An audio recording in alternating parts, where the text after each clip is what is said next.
Hey! Tambalan na!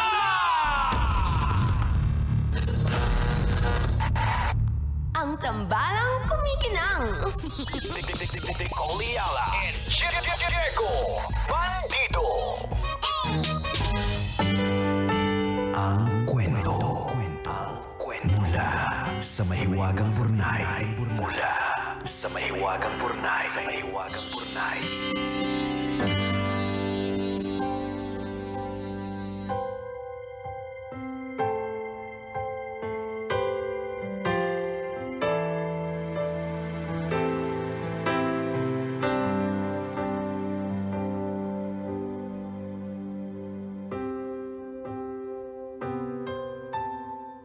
Dear kumikinang na tambalang Nicole Ayala at Diego Bandido.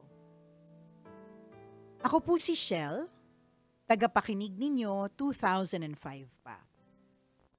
Estudyante pa lang ako noon.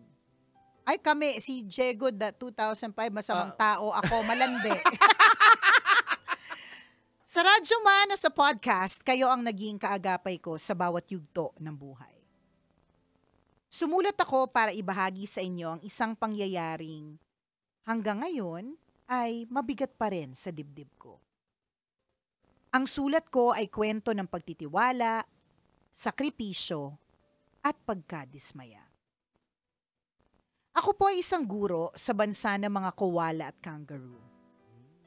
Yung asawa ko naman po ay factory worker. Katulad ng maraming OFW couples, sinisikap naming mag-ipon, magplano, at unti-unting abutin ang mga simpleng pangarap sa buhay.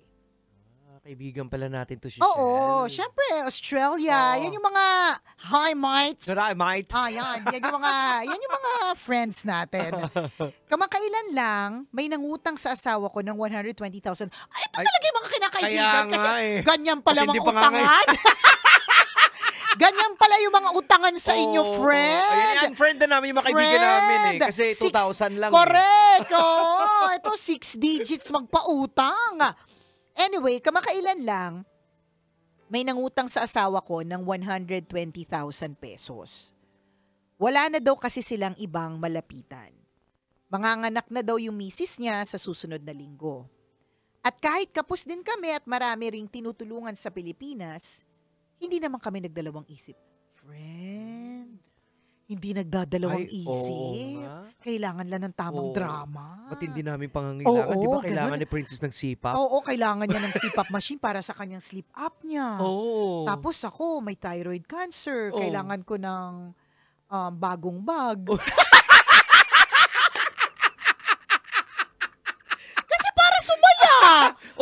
Tama. Di ba? May thyroid cancer ka na nga. Diba? Luma pa yung bag mo. Sarap. Diba? Matinding pangangailangan. Oo, totoo. Ay, nako. Kaloka. Sarap.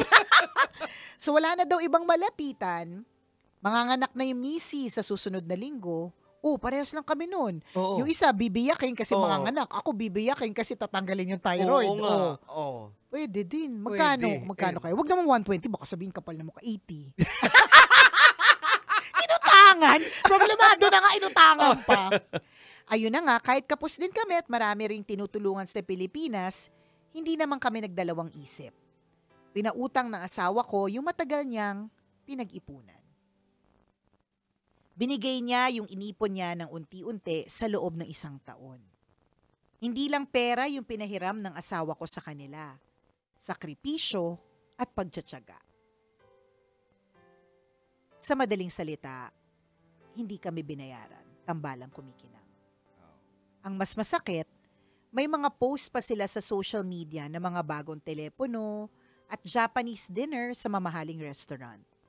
May hashtag pa na reward myself. Hindi ako nakapagpigil kaya nagpost ako ng meme tungkol sa maluhong nangutang versus nagtitipid na nagpautang. Tahimik na sumbat, tahimik na pagluha. Nakita nila yung post ko at nagsumbong sa asawa ko. Nagpaparinig daw ako. Sinabihan pa ako ng, your husband deserves someone better. Mas lalo akong nadurog nang sabihin ng mister ko na ayaw niya na lang ng gulo, kaya wag na lang daw naming singilin. Kaya ayun, libre na sila. Absuelto. Habang kami, puno ng lungkot, panghihinayang, at pagkadismaya. Sana po marinig nila ito at ng mga taong katulad nila. Sana maisip nilang hindi lahat ng tumutulong ay sobra sa yaman. Ang pagtulong ay hindi obligasyon. Ito po ay isang biyaya na dapat pinapahalagahan at hindi inaabuso. Maraming salamat po sa pagbibigay ng boses sa mga kwentong tulad ng sa akin. Kahit paano po, nakakagaan ng dibdib. Ang inyong kumikinang na tagapakinig, Shell. Pearly shell Nakikirawi kaya malungkot. from the ocean. Shining in the sun,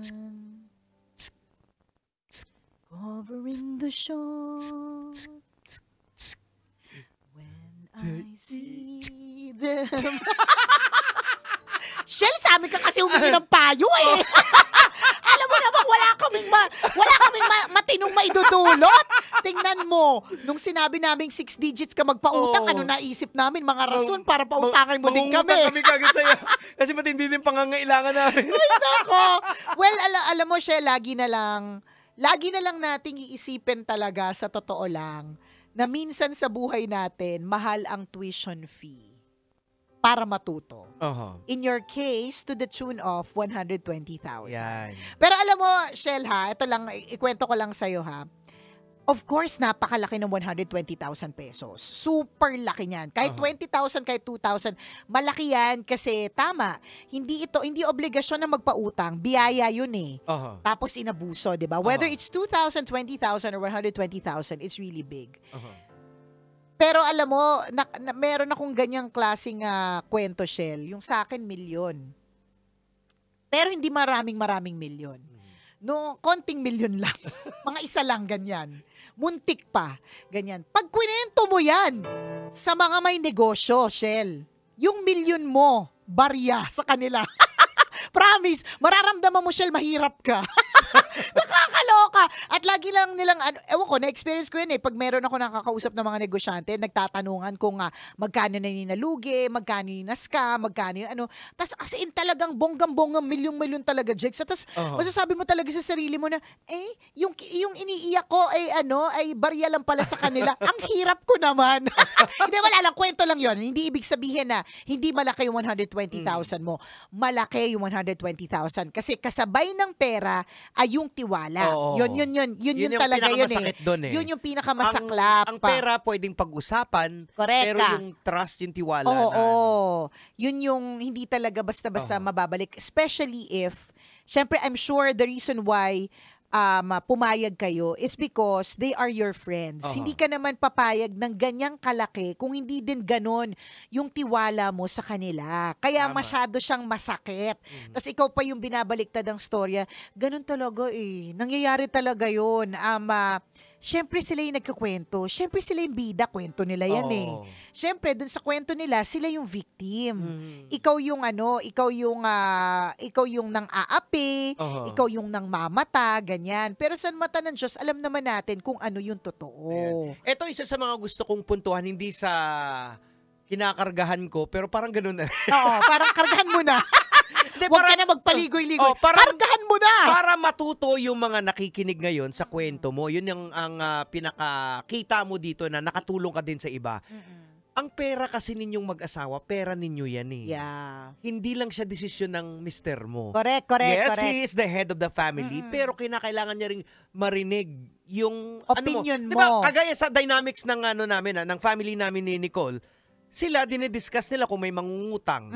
Halimbawa, nangutang ako kay Nicole. Pag-uusapan nila mag-asawa, correct, ano bang kaya nating dito? Ibigay. Ganon din sa amin, kung kanino kami mangungutang, dinidiscuss kami. Kayo. Correct. Totoo. Kasi hindi siya desisyon ng isang tao eh. Totoo. So, yun ngayon kasi yun yung parang nangyari, no? Parang one-sided yung decision ba? Yan. Parang ganun yung dating. Parang ganun kasi sinabi ng mister mo na ay Hayaan mo na lang. Oo. Ganyan, diba? Pera ng pamilya yan eh. Hindi lang naman pera ni mister. Totoo. Kung lalo na kung may mga anak kayo, di ba? Correct. Para din yun sa anak ninyo na hindi na napunta ibigay, sa wala. correct, na Oo. hindi na ibigay sa kanila. Napunta sa Japanese dinner at resort ng utang. Yan. 'Di ba? Ang hirap talaga eh. Pero again, sabi nga ni Diego, ang kita dito is yung lesson learned. Oo. At least nakatulong for rin. others. At saka yung kwento mo, malaking tulong to sa mga nakakapakinig.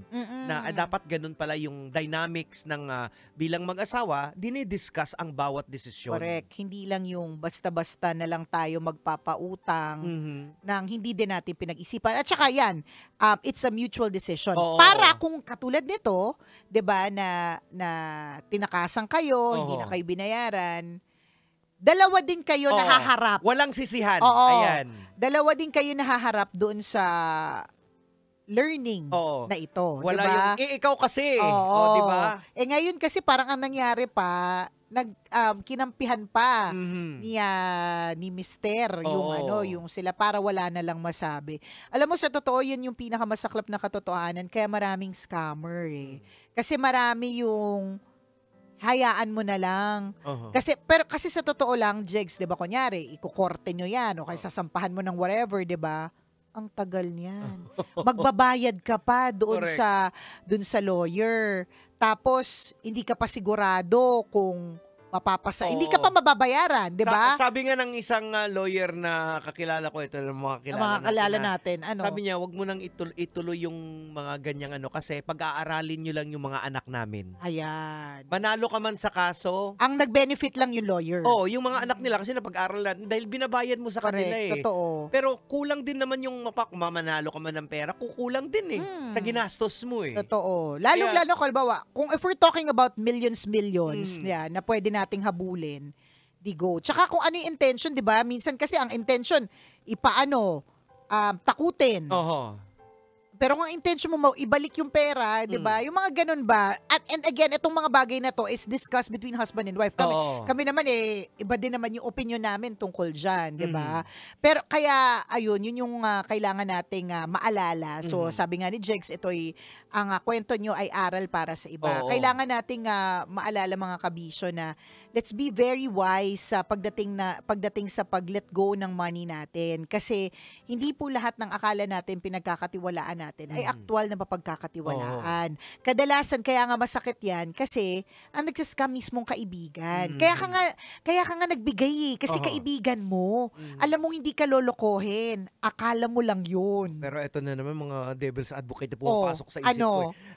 Ang tanong ba, italagang nangutang ba talaga yung mga friend mo? Or O nagbayad si Mr. ng utang. utang?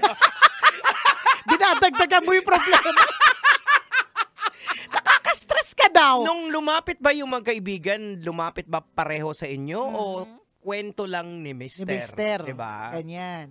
So, Ewan. again, importante kasi talaga dito, ang gusto namin ipakita na decision dapat to ng mag-asawa. Dapat involved pareho eh. Tama. Ayun. At saka, you're a team. Mhm.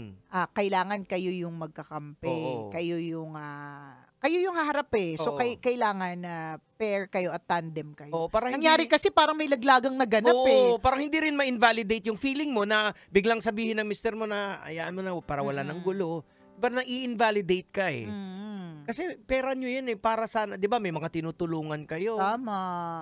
So, ang importante kasi, ilaban. Ilaban mo rin kahit papaano. Pero kailangan ng tulong ni Mister. Oo. Kahit unti-unti ka Yes, mo. oo. Yung ganun. O, di naman. Kaya may mga iba, di ba, no, hindi man sila makabayad ng aktual, na cash. Ang pwede na lang, di ba, nagko-collateral sila ng mga kung anik-anik, di ba? Mga gamit. Sabihin mo sa kanila, yung mga plato nyo dyan, di ba? Ano ba mga pwede dyan, di ba? Oo. Di totoo. Yung kakilala ko nga eh. Merong sa kanya nga umutang ng malaki tapos hindi na talaga siya mabayaran in cash. Ang binigay sa kanya na kapalit ay bag. Yung mga bag niya merong presyo eh. Oo. So, pwede niyang gamitin na lang yung bag para hindi sumama yung loob niya, 'di ba? Or pwede niya ring ibenta. Oo. At least merong effort. Oh, parang din sa kakilala ko. O ano? O ano sabi? Parang nangutang, gumamit ng pangalan ng ibang tao, siya pala yung gumamit ng pera. So, nung hinahanap na yung pera, wala na, bumili ng 2 sasakyan. Kaya Oo. kinuha yung sasakyan. Yung mga ganun ba? Oo. Pero again, ito yung mga kwento ng kaibigan namin. Oo. Kwento ng mga kakilala namin. Kwento ninyong mag-asawa, sa inyo yan. Oo. So, paano nyo isosolve? Yan. You have to express also to your husband na parang feeling mo na iwang ka dito, ha? Kasi may mga may mga pasabi pang Oo. your husband deserves someone better. Oo. Sarap sampalin. Oo. Pera ng pamilya yun Correct. eh. Anong magsabi ka lang, friend? Kukrompalin namin ng kangaroo yan. Andyan pa naman yung mga contacts namin. Correct! Hindi lang namin ginagalaw. Magsabi ka lang dyan. Yung mga macho dancer na Oo, contacts ng mga kakilala andyan lang ko. yun.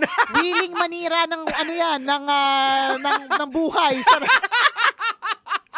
Sarap lang. Hindi hard killer. Hard macho dancer ang gagamitin namin.